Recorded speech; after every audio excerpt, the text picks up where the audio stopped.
We're going to give you a rundown of our day at Epic Universe, and then we're going to determine if it's really epic. Also, we're filming this in the Magic Kingdom parking lot, so it's kind of blasphemy. And we're also dressed like Tom Sawyer and Becky Thatcher. Yeah, on my channel, we're gonna go film a little video for Tom Sawyer Island before they close it. So we showed up at Epic at like 7:30, and according to the app, the park opened for general admission at 10 o'clock. I think we woke up at 5, and then we got ready, and then left really early because I saw online there's a lot, look at this fella. I saw online that there was a bunch of people like waiting from the park gate all the way out into the parking lot before park opening, so I really didn't want to stand in that. So we got there early and was hoping to be like first ones in line. I think we were like car number 11 in the parking lot. Yeah. So that's pretty insane. When we showed up to the parking booths, it said that the lane we were going to was open at the top, and then as we got up to it, there was a sign at the bottom that said it was closed. So Jaden had to like skirt. Yeah, but I think it was actually open because there was a guy. There was a guy in the booth definitely waiting for us, but their little sign out front said closed, so hopefully they got that fixed. We hung out in the car, put sunscreen on, and then we headed up to the bathroom outside of the park at like 8:30, I think. Yeah. And then how was the bathroom in there?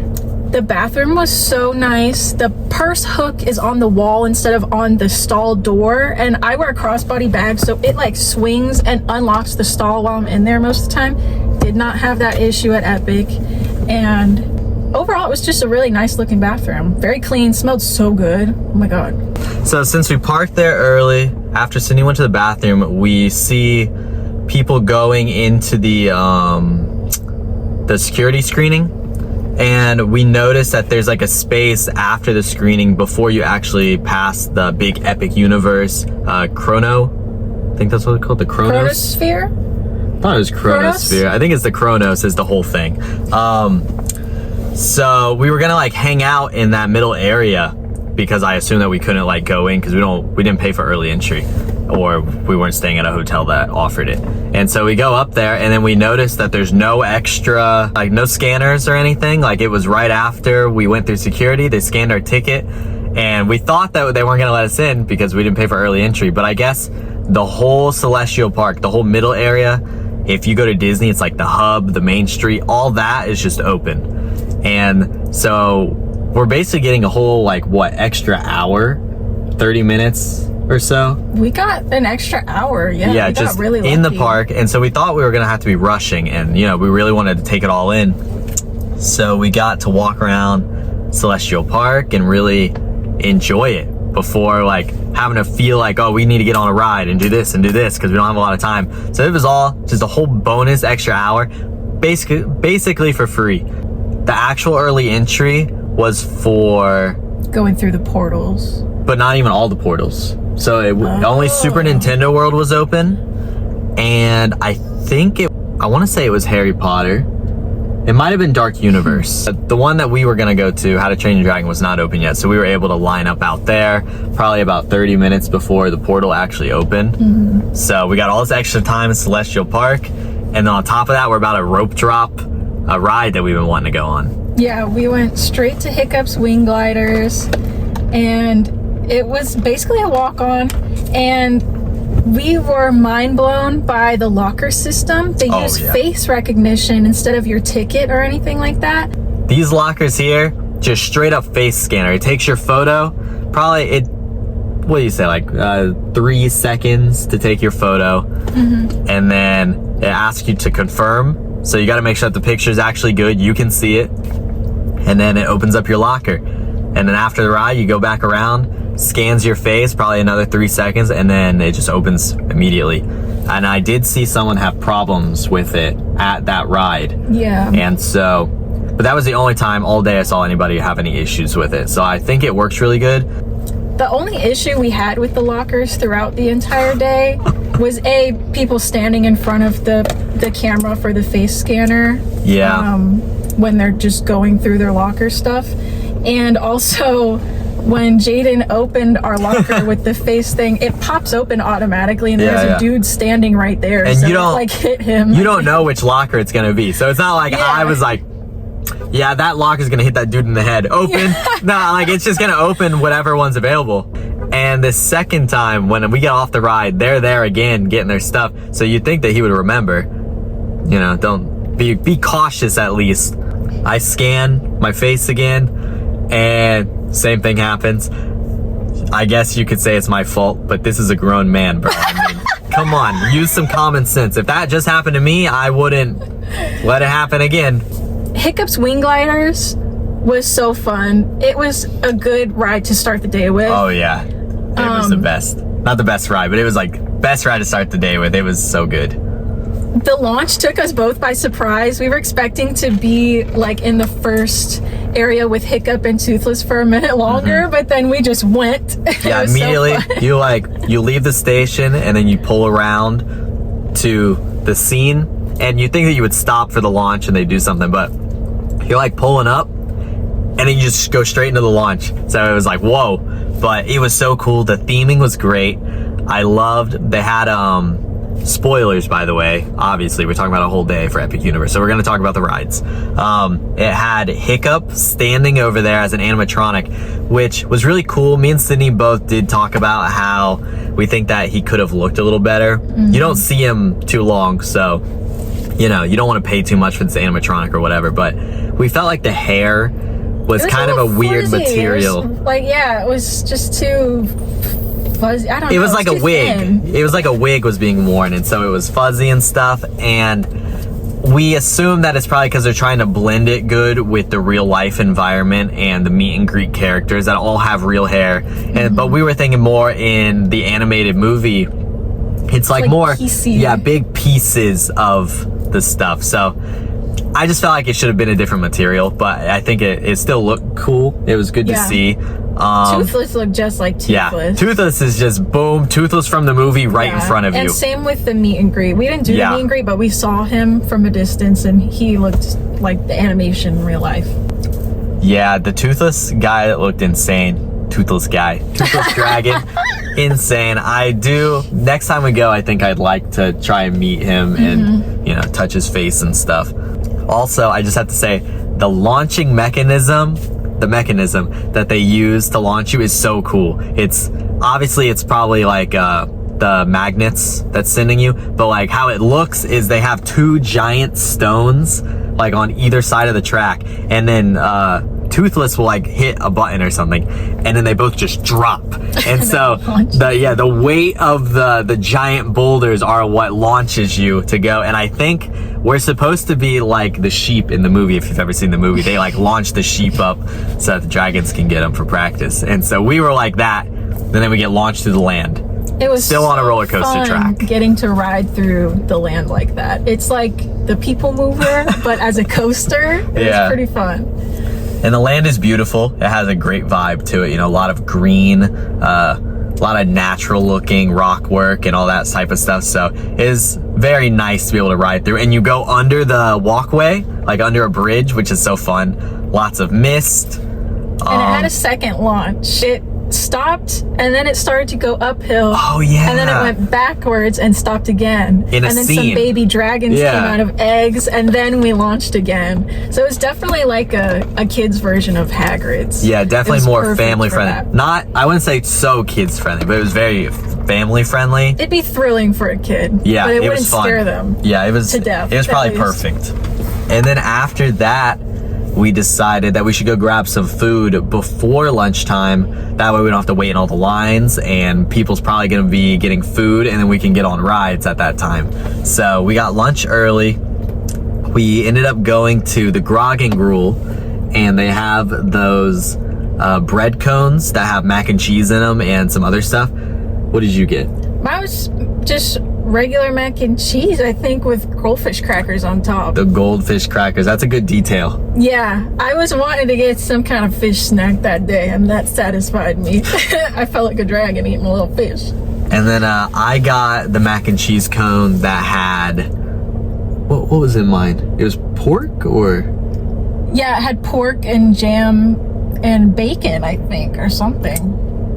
I don't think there was bacon in it, but there's definitely pork and jelly, and it was so good that I actually came back later and got a second one. It was delicious. It was called PB&J, right? Yeah. I think it was pork, bacon, and jam. Oh, okay. I didn't notice the bacon, honestly, but it was so good. But it was good. It was delicious, dude. There wasn't a ton of jam in it, so it wasn't like, oh, I'm eating jam with this stuff. It was hardly any, but the pork was like layered. It had some on top and then it had some in the middle, and then there was mac and cheese on both ends. And then the bread was so good. I was so impressed with the bread immediately. It was, it had like seasoning on it and stuff, and it was cooked really good. And it was just a lot better quality than I thought it was gonna be. It was truly like one of the best theme park foods that I've had, honestly. Like, so good that you got it twice. Yeah, I had to go back and get it again. Now, it was kind of expensive. It was like $19 for one of these, which is ridiculous. Insane. But you know, we're at the theme park for one day, so I just went ahead and I got it. But it was so good. I was thinking about it again like all day, so I had to go and get it. Can I tell you though, that like people say that Epcot has a sewage smell problem. The area around the Grog and Gruel smelled like poo-poo to me. He didn't really notice it that much, but I did a few times. Like when he went back later in the day, it was still there. So I don't know if it's from the drainage right there or what. There's definitely some spots at Epic Universe that I did smell some stinky smells. So we left the Isle of Berk and then we headed over to Super Nintendo World because he checked the app and the wait time for Yoshi was only 15. First of all, let's just talk about walking into Super Nintendo. Oh my god. You go in the green tube and it goes doo doo doo. And I was like, oh my god, we're doing it. And the reveal was great though. Oh you go up and then you go into Princess Peach's castle, which Sydney did say she wishes that there was more. It's just like it's basically a hallway. It was just somewhere for you to park your strollers and wheelchairs, but Princess Peach deserves much more than that, and I definitely think we need more pink and princess stuff for us girlies in the theme parks, because where else are we gonna get it other than Princess Peach Castle? Well, you might get it at the Tomorrowland Speedway if all these people get their wishes for freaking Sugar Rush in the future for some reason. Anyways,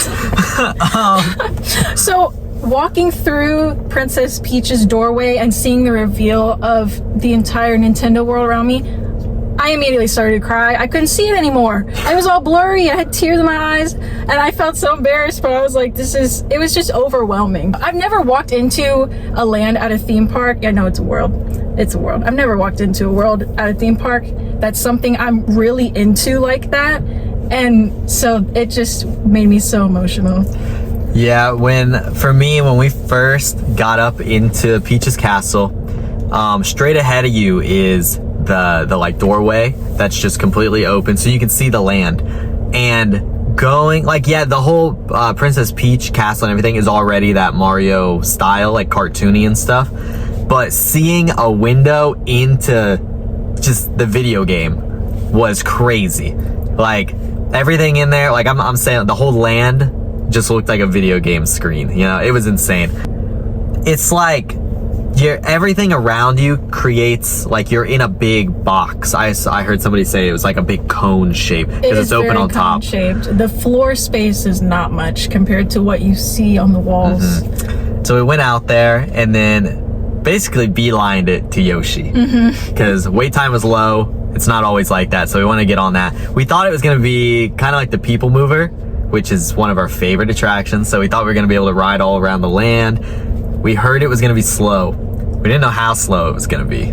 We also heard a rumor that it would go through the Donkey Kong coaster. Yeah. You would get a sneak peek at it. Let's just say, okay, also, before we get too far into it, me and Sydney are pretty into theme parks now, but we specifically made sure not to get a lot of spoilers for the attractions for this. So we're going in basically all of these rides completely blind. We kind of have a basic idea of like what some of them are going to be. Like we knew Hiccups Wing Glider was going to be a coaster. We knew that this was going to be like a slow moving thing. But so yeah, when we're hearing these rumors, we're like, oh, this is going to be like quite the People Mover ride. Bro, we get on there. Let's just say, okay, People Mover is 10 minutes.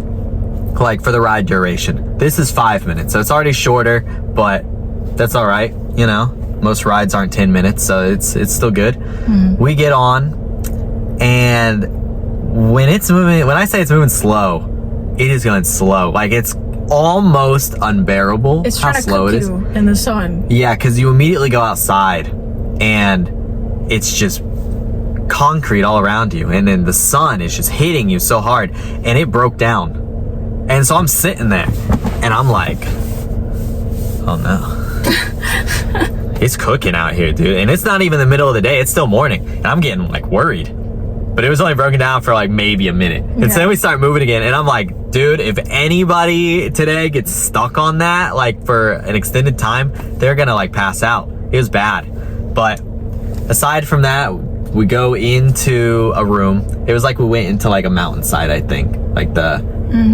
There was like a little green tube to the side that had a screen at the end of it with Mario World, which was cool. And the objective of the ride was to find the eggs. They had 3 different color buttons on your Yoshi vehicle, and I like that a lot, that there's a game aspect to it. His buttons had water in them already. Yeah. Those had some like humidity or something stuck inside. Yeah, one of my buttons didn't work either, I assume because it got too wet, but the other 2 worked. All of hers worked, but hers, I think yours had humidity in it too. I don't know if you've seen it, but I looked at both of them. The queue for it also, like when we're taught anything bad we're saying, it's still beautiful in there. The queue was wonderful. It's all in the Mario World theme. The music was perfect. Yeah, the music was great. I love it. I had to compare it to a queue. I would have to compare it to the Cat in the Hat. It definitely gave those vibes. You know, and I love that queue. Yeah, it's kind of outside but inside, cartoony. It's a little cheap feeling in a way. The materials, it's all like rough concrete work or whatever. But he thinks that it sells it for me. I like the fake looking concrete everything. I want to eat it. Like it's like that hard icing on the sugar cookies. Yeah. I don't like that icing. So. But yeah, it was honestly one of my favorite queues of the day. I couldn't wait in it too long really though. Cute. But the ride, I'm not gonna lie, I was a little let down by it. It was fun, don't get me wrong. It was really cute. It was just the fact that it only really did a small U-turn, and that was the ride, and it was really slow. I wouldn't mind it being slow if we went through more stuff. I was kind of expecting to view more of the land, but the people mover has spoiled us. I understand, and we will move on. Well, before we move on, the Yoshi people mover, when you think it's gonna go all around the land, when you look at the land and you're just looking out at it, it's just in the back right corner. Yeah. Like you literally just see him come out and then go in. That's the ride. That's the ride. That's the ride. Yeah, you get to see one extra room that's not that big that has a couple like animatronic looking things in it. What did we do after that? Did we do Donkey Kong? We went to Donkey Kong right after. Donkey Kong Country was really nice. I liked that they had real plants in there, like a bunch of palm trees and the whole plants. Like Mario area, there was no real plants. It was all like fake. Yeah, like no plants in that area, which really does not help with how hot it is. But then Donkey Kong Country, dude, it's got that tropical, but jungly. Tropical jungle is how, and it had his like temple thing and everything. Oh my god, it was so great looking. We saw Donkey Kong in his meet and greet spot. It was after the ride, but we saw him in there and he looked so good. He did. I love how fuzzy he is. He looked just like the guy. So Minecart Madness was one of the longest waits we had all day. I think it was 75? 70 or 90, something around there. I think it was 75. And it didn't feel that bad. It was moving pretty steadily. That's the one thing that I will say about almost all the rides at Epic Universe, besides one, we'll get into that later, felt like the line was pretty much constantly moving, even if the wait was long, and there was a lot to look at basically in all the queues. Donkey Kong coaster, it had the what is it called? Minecart Madness. Minecart Madness had the least to look at. Yeah, but it had this thing you could activate in the queue with your wristband. We didn't get the wristbands, but we saw plenty of it. It was going off like every couple seconds of fiber optics in the ceiling. I don't know if I got a video of it, but well, it's of a banana. It's in the banana room, they say. Oh my god, yeah. And when we say that there's not like a lot to look at, that doesn't mean that the whole area isn't like themed. The You're in the entire temple. land is completely themed. You're in the temple. When you're outside doing switchbacks, you're still like in the land. So like everything was still themed. It looked great. And there are 2 animatronics in the queue. You've Yeah. got Cranky Kong and then the bird guy. Yeah, I don't know who the bird is. Big fan. But okay, before we get into the animatronic, let me just say outside there. Okay, so for this coaster, if you don't already know somehow, the minecart is actually above a fake track.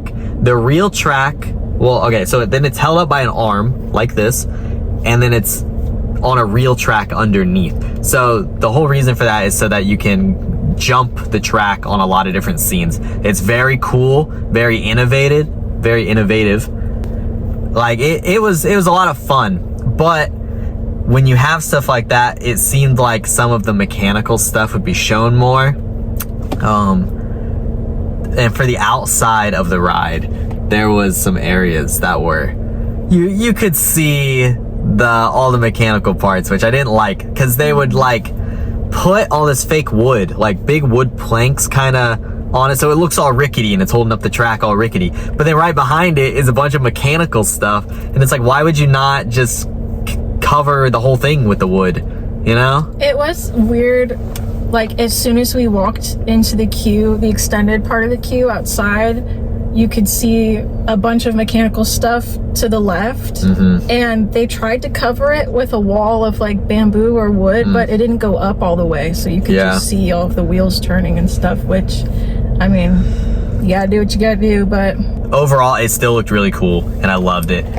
the coaster had a system kind of like Hagrid's where it never stops moving. You get onto a moving walkway to get into the ride vehicle, and it holds 4 people at a time, so the capacity is not that great, but it still kept the line moving well because of that moving walkway situation. With the Cranky Kong animatronic, it was really good quality. It was very fluid. The materials on it looked great. It was literally, just him from the games, just in front of you. Yeah, it looked really good, but it had 2 issues. One, I think, will be fixed because it's newer. I don't know what the deal was, but we saw footage from like the opening day and stuff, and his mouth is moving perfect. I'm sure Sydney will put in some clips of his mouth moving perfectly fine. And then when we were there, his lips were barely moving. He was struggling. You'll have to do side by side to show how he's already been aging. Yeah, and we see that sometimes with some of these older Disney animatronics. Like, what came to mind was Flick, the ant in Bug's Life. Rip. Yeah, Rip. And the other thing that did bother me was underneath of his toe, where he's on a rocking chair going back and forth, and like right under his feet you can see like a little like metal thing that's like holding him in place or whatever. Wires. And I just like, why is that not being covered? There's no reason for that. That should all be under the ground or something. It's just, that part was really weird to me, and I think that they can fix it if they just somehow can put something in front of that. The ride itself was really fun. It was rough, which I liked. Yeah, for me, like, I see why some people like it to be rough on there, because you're on like a minecart, you're jumping track, it's supposed to be all rough and crazy. But what was going on was the arm that's on the real track is holding this car that's just hovering. That's all that's happening. You're going through this whole thing, going around turns, so you're naturally gonna have some shake and stuff, some rattling.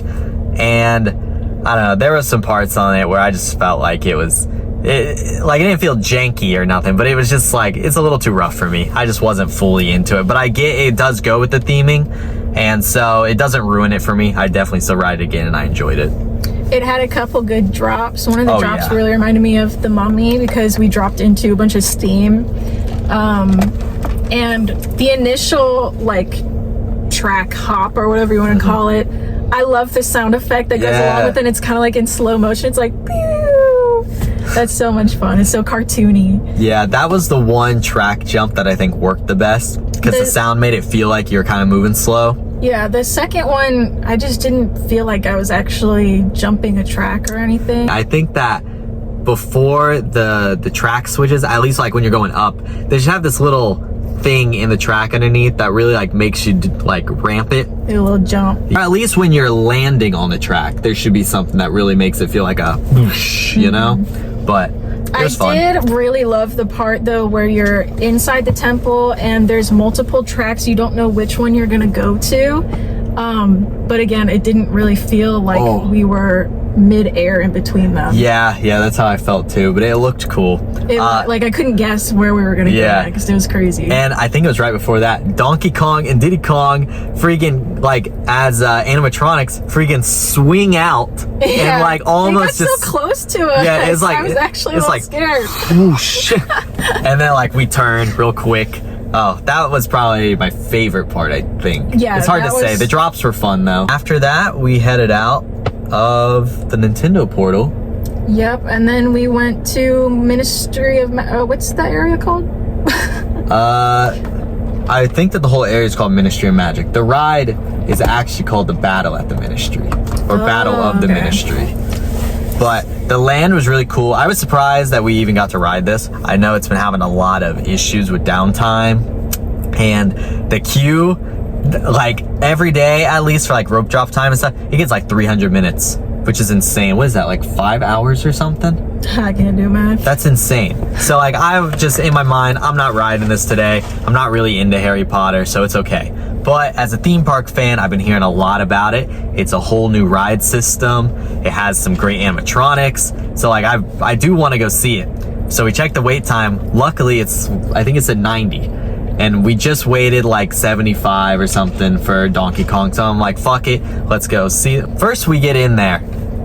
Place is huge. Looked great. It was like Paris, 1930s, I think is when it's themed.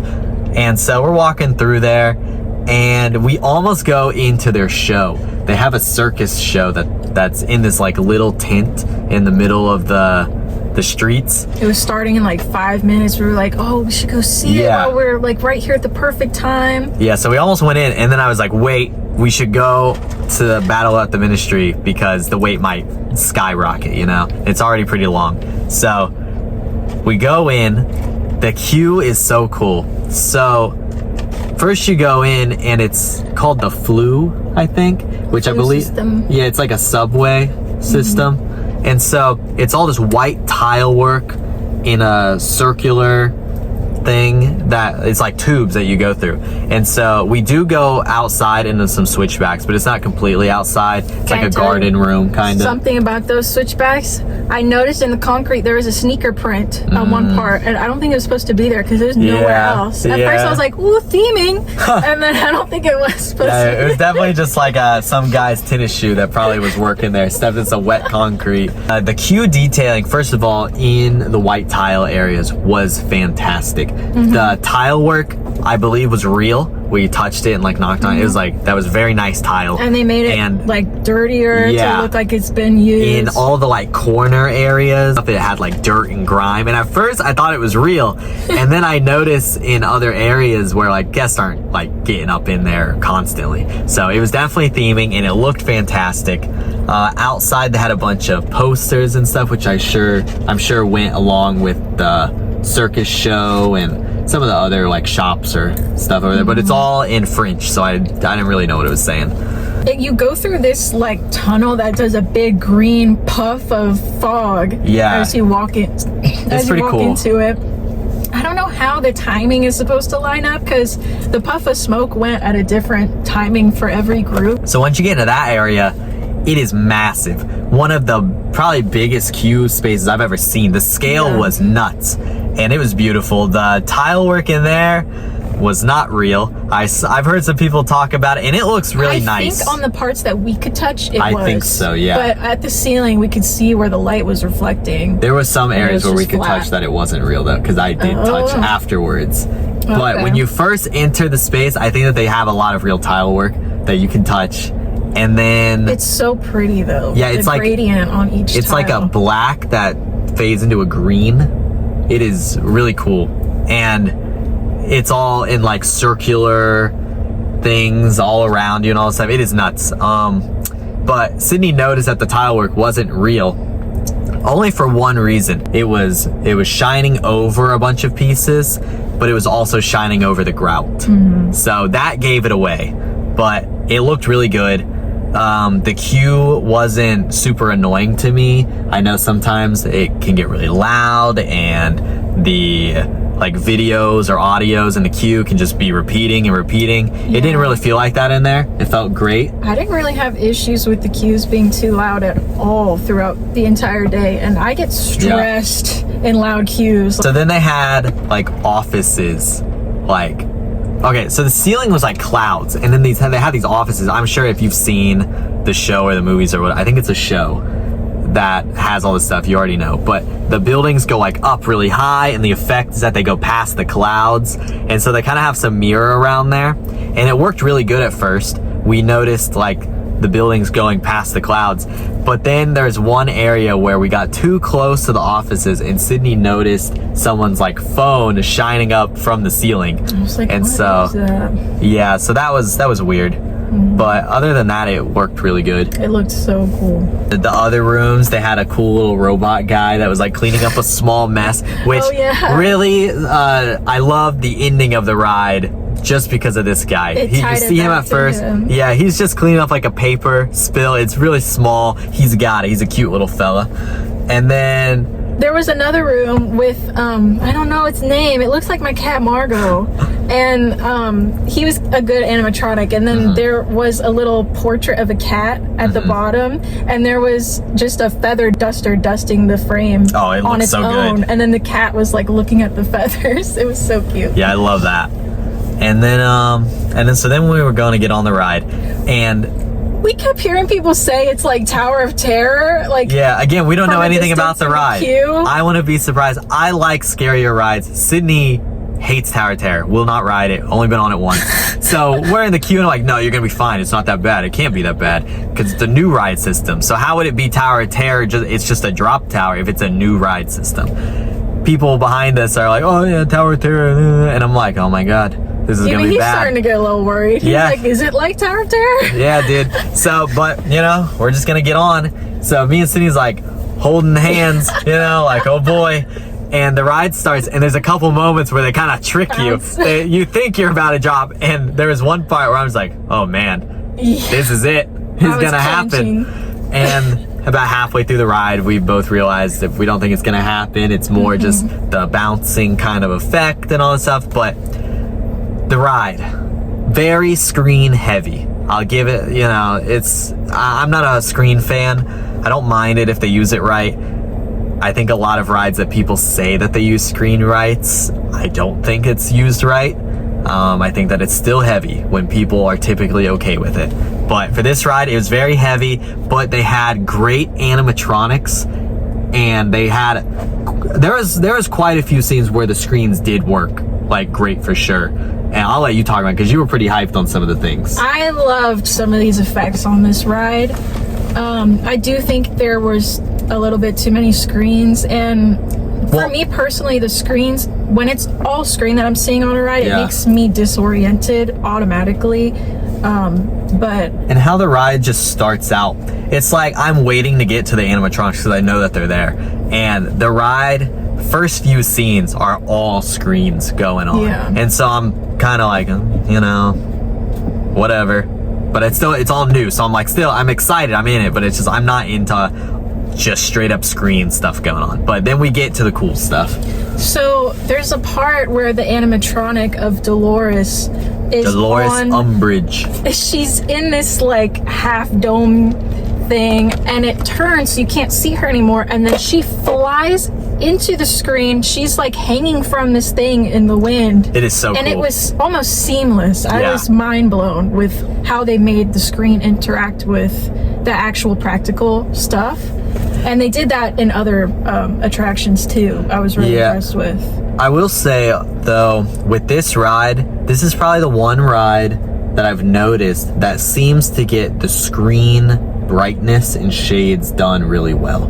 Because like when you're just saying that was seamless, it was pretty seamless, and a lot of the time I can just tell because the screen is so much brighter than everything else around it. But that, like, I think it worked really well. Yeah.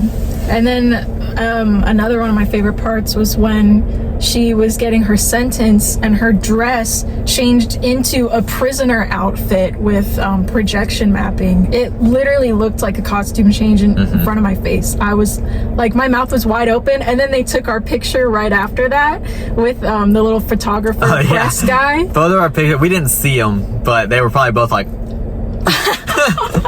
and I will say, now that we're talking about it, Disney has kind of done this before, I think, where it's over in Tokyo, I think, on their Beauty and the Beast attraction, where they have the Beast, which I think is actually... That's Pepper's ghost, I think. Yeah. So it's like, it's a different effect, but it's kind of the same thing, how he goes, I think, from Beast to the Man, which is one of the craziest effects I've ever seen. I haven't seen it in person, but it was giving like that type of like mind-blowing thing. Like, how did they do that, you know? And then another one of my favorite parts was the giant rhino thing animatronic.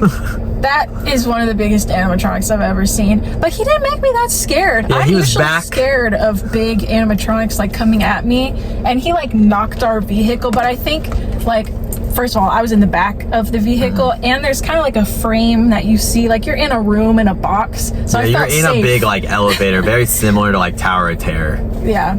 Which is probably why people were saying it's like Tower of Terror. Yeah, the ride vehicle was just like that, but there were no big drops. Yeah. Apparently they got rid of a big simulated drop, which I'm very happy about. Thank you for that. But I think that's what was making it break down, right? That's what I heard. I have no idea, because maybe we can look in some old footage that people maybe got for POVs and we can see.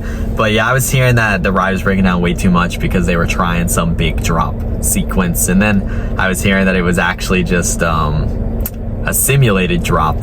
So I don't know. I don't really know what was going on with that. I also heard that people, if they lifted their feet off the floor of the ride vehicle, then it would make it break down or stop or something, and they did make sure to tell us to keep our feet flat on the floor.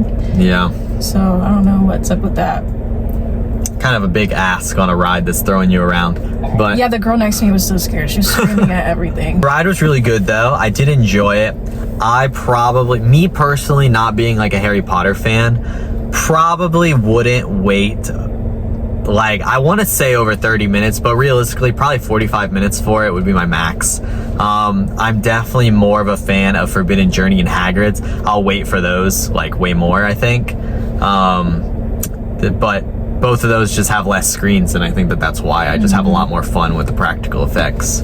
I will say, if Forbidden Journey makes you sick, it makes me sick too, but Battle at the Ministry did not make me sick, even with all the screens. And after this, we went out to we were gonna go see the circus performance, the show. I don't remember what that's called. Cirque Arcanus. Yeah. And we had about like 15 minutes, I think, before the show. So we went and kind of walked around the land a little bit. And we went to a candy shop. It was so cute. I love all the details. The inside was kind of giving Grand Floridian. But the Which outside, is very fancy. It's very nice. The window display, I loved all the pastel tones they used. It was, they had like a Ferris wheel going, right? Yeah. Some other stuff. It was cool. Me personally, I prefer the candy store in Diagon Alley. Just because candy stores. Yeah, I like like when the inside of the stores are more like pink and candy style. I like that more. But I totally get other people liking the more fancier thing. Then we got in line for the circus show, and one of my favorite posters in the circus show line are the chocolate frog posters. They're so cute. And they had one for the little jelly beans too that was in the circus tent. And the queue was giving the vibes. The tent, the cotton candy balloons. It was so good. It was giving Mr. Bobinski to Max. Yeah, when me and Sydney are walking through there, I'm like, it's Mr. Bobinski. And like we're like talking about how it feels like we're in Coraline in the circus scene with Wybie. Finally got it to was so live good. I actually think I like the walking into the standing room area a lot more than the actual show area, just because when we're actually in the stage room, I think it looked less circusy. It was kind of like a different style, you know.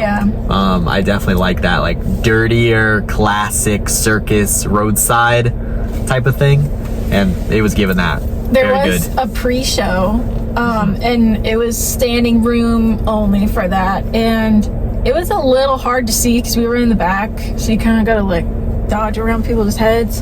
But I thought we got a good spot. we got lucky because the guy in front of us was nice, and he looked behind to see if he was in front of us. But there was the main ringmaster guy introducing everything, and then you got the storyline set up with the nervous assistant girl who's messing up, and she opens the suitcase. I really like that character. Yeah. At first, she came out, and I was like, oh no. Oh no. But it was really good. I liked the whole show. It was great. She accidentally let this magical creature out of the suitcase, and the way that she obtained this suitcase, it was flying on a screen, and then a practical suitcase comes out from the side. You can't see the like actual blending in hole between. where it comes out of. Yeah. And so she just grabs it, puts it on the table, opens it up, and this guy in a creature costume comes out of the suitcase on the table. White furry guy. I don't know who he is. Kind but of he was cute. like a nice Yeti in a way. Yeah. The actual show itself was mind-blowing. I was already pleased enough with the beginning with the circus stuff because I love any type of circus stuff. There was a bubble blower guy in a jester outfit, or like a clown costume. And there was like a muscle man with like a cube he was spinning around. And then there was a girl hanging from this there was like a floating broom. She was like doing tricks with this broom and flying around. That was probably my favorite part. That was really cool. Because the other bits, the bubble, this guy was blowing bubbles and stuff and like messing with them, taking them apart and doing like 2 bubbles and then 3 bubbles, and then he'd like blow vape smoke into the bubbles, and like it's kind of cool, but it's just making me think of like when I was younger and everybody's using their vapes and blowing those stuff into there, and like I've seen fog in bubbles before. It didn't really impress me. I was a little bit disappointed. He had skill though, bro. He blew did, for bubbles sure. into bubbles. Yeah, he was good at what he was doing. Yeah. It just felt very weird because there wasn't any actual props happening. They had bubbles with fog in them coming down from the ceiling. I don't know. It felt a little cheap to me there. And then same with the cube. Like this muscle guy, I thought, maybe he'll do something cool, like even just some fake heavy stuff, He only messed with this cube that can change to like flat and stuff. I don't know. Man, you don't appreciate it. Was the art. okay. You've been spoiled by this big circus show you've been to. Yeah, I've been to a real circus and I rode on an elephant, so I know what I'm talking about. Anyway, then the the broom act, that actually felt like an actual act that would be happening in this magic show where wizards and stuff are, It's, which I don't know the story, so what I'm thinking is, since the circus is out in the streets, the people don't know that these are actually wizards, and so when they're like using that broomstick and doing some crazy stuff, it's just like, holy shit, how are they doing that? But like, we know it's very easy for them because they're just flying with it. The assistant lady and the creature come back, and she has the suitcase still, and she puts it down and opens it up and looks inside, and she's like, whoa, what is down there?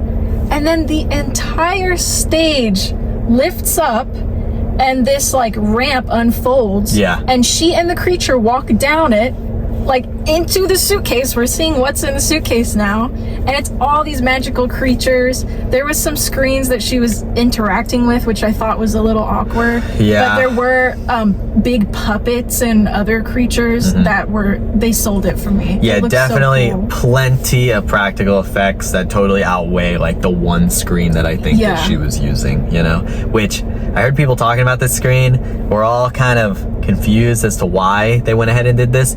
I know that the character, there's a guy in the screen that's talking to the people on stage and stuff, and I know that character is from the show or whatever it is, and Fantastic Beasts. Find them. Yeah, and so they kind of, I guess, wanted to have that guy, but he can't be there all the time, and it's just like, why not just get a look-alike type of guy? Because that's what everybody else is here. We're all just, they're actors on the stage. That's fine. You don't need it to be perfect. The storyline ended up being, you ringmaster are evil for taking these beautiful creatures and using them for this circus, and I thought that was good message. awesome. It was good. It was like, animal abuse, but in the magic world, which dude, you know, now that I'm saying this, that makes complete sense, because that's what was going on in the circus. Yeah. They're just animal abuse and people don't like it, you know? So that literally a real storyline, but for the magic. That Good was social commentary. Yeah, dude, I in a like fun that. way. And then after this, I think we went and took our midday break, right? I think so, yeah. Yeah, so we took a break in the car, kind of cooled off a little bit. I got my Nintendo, Super Nintendo World Got shirt. our merch before we left. Yeah, brought it to the car, and I was planning on getting that since we stayed at Stella Nova, because I saw it in the gift shop, and I was like, I need to wait until we actually go, and I'm so happy I finally have it. After a break, we went to finally go see Dark Universe, which I have been waiting for forever, just because I've heard... Well, okay, first of all, I've been going to Universal since I'm younger. I know Frankenstein. I've known Frankenstein since I'm younger. I know all these classic monsters, and I just always feel like Universal should have had something already for their classic monsters. Those are their timeless IP characters that have stood the test of time. Everybody knows them, even if you haven't seen the movies that are classic, you know? And so going in the Dark Universe was like, you go in there and the whole place just looks so good. The one thing I'll say, you can see the Grand Helios Hotel from In the Land, which totally kills me. I don't know why they do that. Hopefully in the future, maybe some trees or something will be added or grow or something to block that area. There were a few questionable sight lines throughout the park. We need to talk about that. For Harry Potter, for that land, all the other portals were like, you could see them from the middle of Celestial Park. They're out in the open. You can be like, oh, there's Super Nintendo World. Let's go over there. The Harry Potter portal is tucked behind a big building, which me and Sydney thought was very weird. Mm-hmm. It was like, I kind of tried to make up a storyline in my head about, oh, well, you know, they're trying to be secretive or something, but it's like, that's just Paris right in that area. It's not supposed to be a magic place. That's just Paris in 1930. Don't know why that was tucked behind a building. It was a little weird. And then Super Nintendo World, the grass that you can see outside of the land that's like covering the backside of everything. They put these giant like fake grass hills to cover it. The paint job on there did not look good in my opinion. I know that faded already. Yeah, I know that they tried to have the farther away hills be more faded looking so that it gives the impression that it's farther away, but it was very splotchy. It looked very sun bleached to me, not naturally like how they wanted it to look. So what did we do first? We went just straight to monsters, right? We walked through a little bit. We saw the graveyard area and got my picture in the coffin. Yeah, that was a really good first thing to see, because we'd walk in and then go to the right, and they had this little cemetery set up with, it looked as if like maybe a mudslide or something happened, and so a lot of these coffins are sticking out of the side of this hill, and then there's two that's completely fallen out and are open so that you can get your photo done in them. That was done so well. And then there's one next to it still in the land where they had a metal cage around it and it's been bursted open, it looks like, and then the wood is ripped open. And so immediately me and Cindy's like, Dracula's been here. You know, this was Dracula.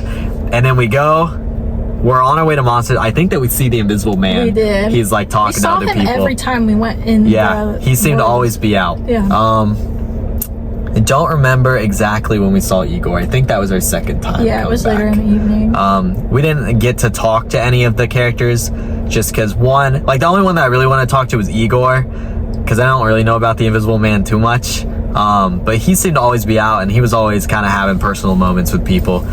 Igor was on his way out whenever we saw him, and so, you know, we said hi to him. I don't think that he actually heard us, but he was talking to a bunch of people all around, but he seemed really cool. And so we go into monsters, and immediately castle is so grand looking. It's so big. All the landscaping throughout the whole park, not even just Dark Universe, was done so well. They know which plants to put where. They went out of their way to get like cool looking plants for Dark Universe that look dead and all this stuff. It's very nice. And so the castle itself, we could actually go into the front like main doors, which sounds normal, but growing up going to Disney and going to the Haunted Mansion, you have to enter underneath the side, which even at Disneyland you can use the front doors to the Haunted Mansion there. So like it's very weird just for ours is like that. But It really felt like you were getting to walk through Frankenstein's manor. yeah, and you got to walk up the actual staircase, the grand staircase, to go up and use the balconies there. Like you're just straight up actually enjoying the manor, And they had which these was so nice. tubes at the top collecting electricity. Tons of flashing electricity every now flowing and then. all on the ceilings. And Then you go right into a pre-show where you see Igor explaining the ride system. He's like moving the joystick and the vehicle is on the Kuka arm like this while he's talking. yeah, and apparently I didn't see this person, but I noticed that there was one missing. So on the Kuka arm there's like 4 guys sitting in the chair, but one of them is missing, and apparently he's on the ground like he's been thrown out. I didn't see that. I just noticed that he wasn't in the seat. And then they also have like little monsters, like what are they? They're not stuffed plushes. They're like It's like wooden or something. like little for like what's it for though? Like a voodoo thing? Yeah, like it's for like voodoo stuff under Like Igor. resurrecting them or something. Yeah. So they have all these little guys lined up under him, and you know, it seems like they're trying to bring him back to life, which is such a good little detail.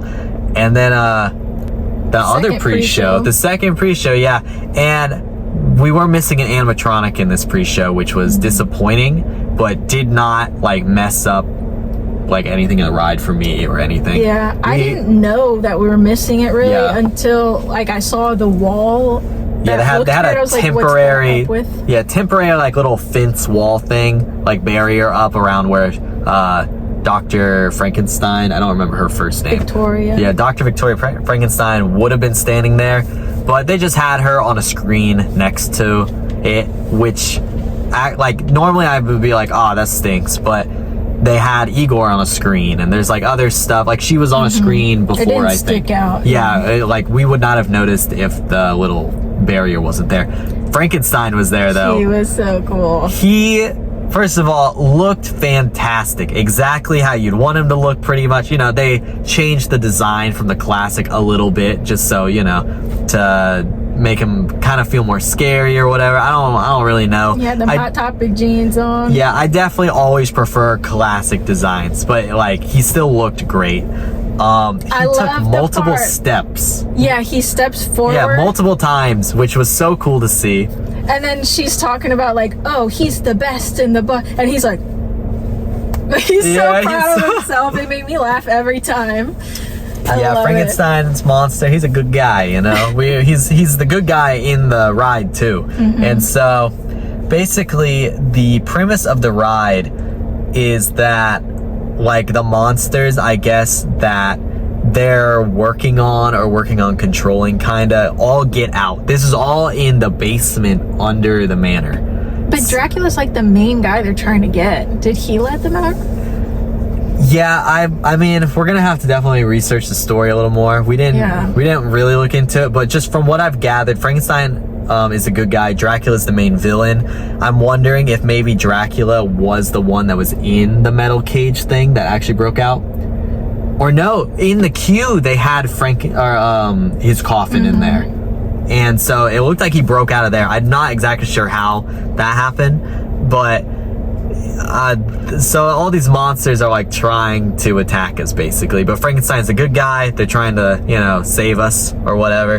And there's also this new type of monster, the siren things. I don't know what they were. They were just those ladies that were flying around, the static figures. So the Monsters ride overall was really, really cool. One of the best rides I've been on, probably. You know, it was a really good one, but it had plenty of moments that felt kind of cheap and just could have been done better. Like, for instance, I understand that the Kuka arm technology, you can't really get around this, but I need to talk about it anyways, is you're on this giant arm, so it's the Kuka arm bottom is really low.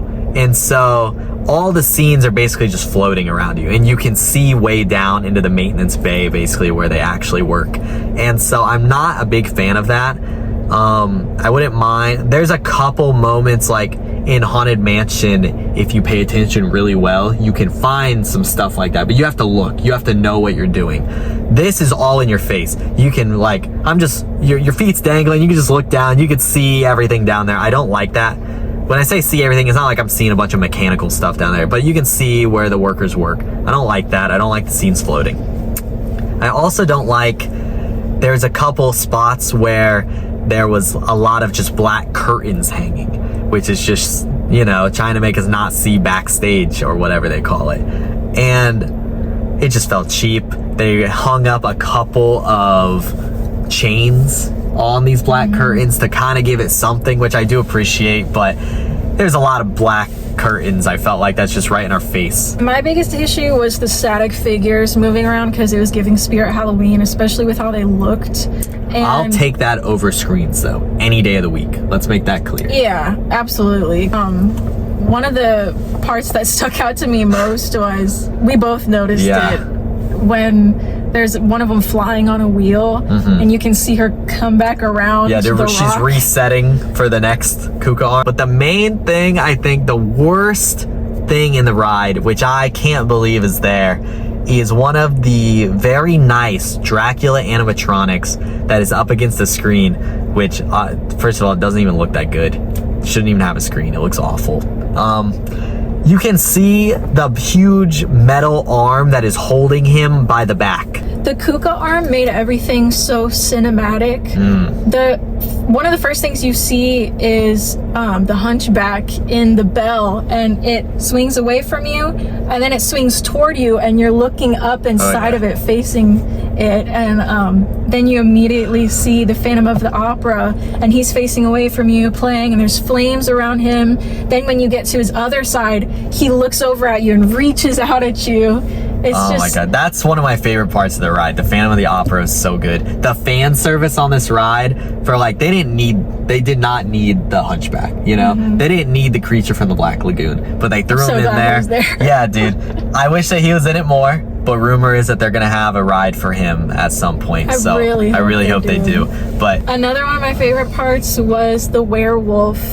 He's up on this wooden structure, and then you're like on your back just looking at the wood, and you hear him walking over, and then when you get to the other side of the wood, he like reaches over and he's about to get you, and that's when it takes your pictures, when he's gonna get you. Definitely a little jab at Disney. And the werewolf was in it earlier than that too. He was the one that was eating a corpse, right? Yeah, and then as he's like digging in, it splashes water at you like you're getting blood splattered on you. That was so good. It reminded us of extraterrestrial alien encounter, because we never got to experience that, but we've heard about the sticky blood that's been sprayed on people. When I that's so cool. In the ride vehicle, the seat was wet, and I go to Jay, I'm like, the seat's wet.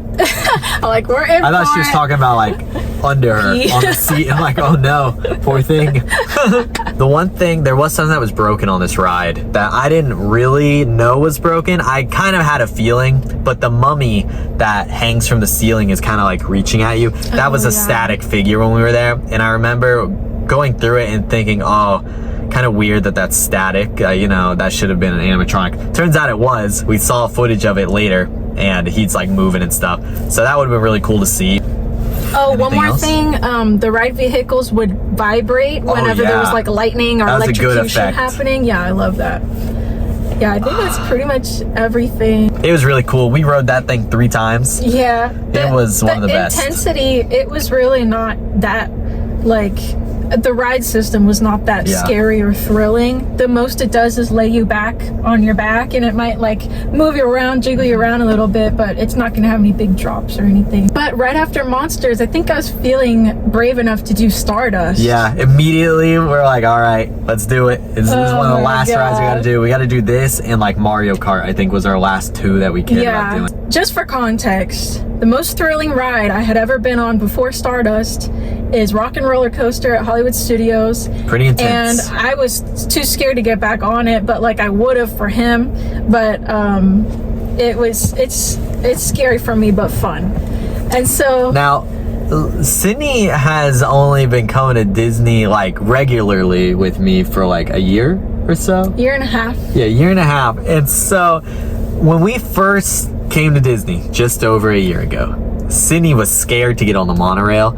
She got on, but she was scared to do it. She was nervous to get on the people mover, you know? Can I explain though? Because the monorail is pretty high up and I'm scared of heights. Okay. And then also the people mover goes in the dark at Space Mountain. And I'm like, I don't trust anything after I've been on Everest after he told me it was okay. And then I'm like, is there going to be a drop? You know? Okay, we gotta roll it back a little bit. We did not have annual passes a while ago. Me and Sydney went to Animal Kingdom one day. I wanted to ride Everest. It's been a long time since I rode it. I forgot about how intense it does get when you go backwards. I thought that the worst part will be the drop and it'll be over real quick, you know? And when you're going backwards, it's got some G's, man. It almost feels like you're going upside down. It's got some G's. I literally thought I was going upside down. So after that, I started to have a panic attack on the ride. Yeah, Sydney had a panic attack and, you know, I felt horrible. And so, you know, it was kind of hard for her to trust me on some ride stuff there for a minute. Look how far I've come because I fought the panic attack on Stardust and I won. Yeah, yeah, dude, Sydney's come quite a long way. I would say not even a year ago you were too scared to get on Space Mountain. Yeah. You know, so she has I get on and I don't feel nothing. I'm emotionless. No, you have lots of fun. Space Mountain. Yeah, bro. Kidding. We gotta ride Space Mountain every time we're here. So she's come a long way, and so she was determined that she has to get on this, even though she knows it's gonna be kind of scary. So we get on it. I have fun. It's a great ride. She says that that's her limit. That's enough. Little too much. So we go sit down for a minute. We're gonna talk about the ride though, because there was a launch and then another launch. It was a double launch like that. Like this, like that. Up and then down immediately. Did not expect that whatsoever. And also the dueling aspect, I didn't even notice half the time because I was so scared. But when we were doing the celestial spin, that's when I was like, whoa, looking at them in the face. It felt like slow motion. It all felt worth it just for that moment. It was so cool. I just want to say I wouldn't say I'm a roller coaster head. You know, I'm starting to get more into bigger coasters over the past couple of years, I think. And so I do enjoy them now. But so I don't know if I have room to discuss this, but I just felt like the double launch thing kind of felt cheap. It, like, first of all, the launch, I think it's like this on Velocicoaster too. It's not like the smoothest feeling thing when you're speeding up really fast. It kind of like, you know, but the double launch, when you're like going and then it's over and then it starts up again, felt slightly janky to me just because there was a lot of force out of nowhere. I don't know. It didn't feel the greatest. I think it would have been more fun with just a longer, faster launch, but that's just me. But other than that, the ride was so fun.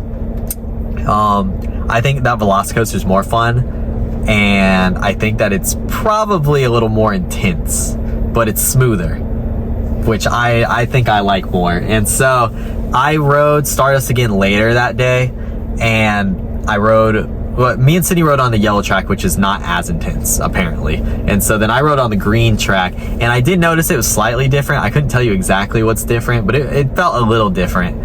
And it was more rough, I think. At least where I was, or that time, I felt like I was like rattling my head a little bit on a couple parts. So I wasn't really too into that, and I definitely would be choosing Velocicoaster over it. But the dueling was so cool, and I can't wait to do it again. After that, we ended up going to How to Train Your Dragon Isle of Berk again, and we went to go see their stage show. The Untrainable Dragon. Oh, it was so good. Now, I had seen a little bit of footage from, I believe it's the same show but in Beijing, so I knew what the cool thing was that was gonna happen, but I didn't say anything because I wanted Sydney to experience it. Oh my gosh. And so we get in there, and just right off the bat, it felt like there's a little too much singing, dancing going on. I'm more of like a show kind of guy, not really musical. Choreography went on for a minute of like the same thing over and over. Which they were probably trying to get stuff prepared. You know, that's probably what's going on. They need time for it. But yeah, it just felt like it was a little too much dancing and singing going on for a moment. But then the coolest part, the showroom fills with like fog. There's 3 different screens. There's a big main screen and then 2 side screens. Projections like expand the stage with dude. clouds, and then they have fog only at the top to look like clouds. And I'm like, whoa, they have real clouds in here looking up there. And then all of a sudden, Toothless with Hiccup riding him comes out of the cloud. Like real, like over the crowd, flying over top of you. He's right up there. It is one of the coolest things with the sky backgrounds going and everything. They did it perfectly. It was awesome. It is so good. It was one of the coolest moments. Can't wait to see it again. Stage. I was not expecting him to land on the stage and get off Toothless, and then Toothless flew away. Yeah, dude, that was so cool. I thought, we know what's going on. He's on wires and he's got to do this whole thing. I thought he'd just go back where he came from. Yeah, he's gonna probably go back. But the way that they designed Toothless, his legs, when they land, they don't have any like parts in them, but they're made in a way so that when they land, they spread out slightly, so it looks like he does kind of hold on to the ground, and it all just worked so well. It was one of the best shows I've ever seen in my life. Definitely the highlight of the show. Yeah, I can't wait to see it again. Yeah, and then for the rest of it, he's trying to train that untrainable dragon. Yeah, but there were points where me and Sydney's like, this is weird, because we just watched the movies. Characters love dragons, they respect them, but these 2 main characters that's in the movie, Astrid and that other bigger guy with the peg leg, is they're like kind of wanting to kill the dragon because they determine that he's untrainable and that he's, mean. Like trying to hit him with stuff. And like, why are you hurting him? Yeah, we all know. Talked about this. Yeah, so that felt a little out of place, but it was like needed for the show elements. Then Hiccup comes along. He's like, guys, you're doing it all wrong. You gotta. And then they ended up giving the dragon's egg back to it. It was actually a mom that was upset that they took the egg. That was a good little element of the show. And once again, that untrainable dragon was a big puppet. They had really impressive puppets for both of these shows. Yeah, I love that stuff. And then after that, we went and I had to get another cone, so that's my second cone. We ate that, went over to Stardust, and I'm, for whatever reason, decided that I should go ride Stardust after I just filled my stomach. So I rode that. Luckily, I didn't get sick. Everything was fine. I had a good time. And then after that, I think we determined that we have to go ride Mario Kart because we want to go back to Dark Universe at night. So this was going to be almost a 2-hour wait, I think. And so we're just like, we just have to go wait for it. It's Mario Kart. So we go get in line. One of the best Bowser's queues. Castle. Yeah, Bowser's Castle. The queue was so extensive and so well themed. So many details to keep you occupied. Yeah. We went in his library and there were so many funny titles for all the books. The books did a lot of heavy lifting, I think, for keeping us entertained because there was so much to read for the titles. They were so funny. And there were also some ghosts that showed up on a little projection little thing. boo ghosts. There was quite a few little moving bits in this queue that you could watch while you were waiting. Lots of Bowser's trying to find out about himself or find out how to race or find the weaknesses of his villains. Lots of good stuff. He had little pictures of Princess Peach scattered around his library, and it gave us Ice King vibes. Yeah, dude, very Ice King feeling here. Oh, there was a book that said how to talk to princesses. It's my God. That's Ice King. He landed in my book. So this was the line that felt like it wasn't moving as much as the others. Yeah, it wasn't unbearable. For a while in some spots. I've been in some lines where I feel like I'm actually gonna die because it's so unbearable. It took a while, but it was okay because there was a lot to look at. It was our first time there. The theming was great. So we make it all the way up to the ride. Got our little Mario visors, and then we found out that the lenses are actually separate and they magnetize into the visor. Yeah, they're connected to the ride vehicle. And we got the pink cart. Oh yeah. Heck yeah. That's why we won. We were so close to getting the pink Yoshi, but we were just one behind it in the green Yoshi. So I was so happy we got the pink cart. It was awesome. So the Mario Kart ride, what do you think about it? It was too much. I would ride it without the augmented reality next time, and that's really sad to say because I'm a huge fan of the Mario Kart games. We play them all the time. We get very serious about it. And I don't even mind that it wasn't a fast ride. It was just that the graphics on the augmented part there was too much. I couldn't see the practical stuff, which I appreciate. It was giving the Minions ride. It did. There was just got too much confusing. happening. And I also gave up on that one. I didn't give up on the Mario Kart one, but I did give up on Minions. And so maybe it wasn't as bad. It's probably because we're in a ride vehicle, so it was a little better. Yeah. But they had a ton of great sets and some really good rooms. So I think it would have been fine to ride it without the augmented reality. We both ended up lifting our visors to check out the practical stuff. Because also when you're so focused on all this stuff on the screen, you're missing a lot of stuff. Even though you can see it, you're just you're not taking it in right. And so, yeah, definitely without the glasses, I think is a lot better move. If they just had less going on at a time on the glasses, it'd be a lot easier to digest. But it was cool.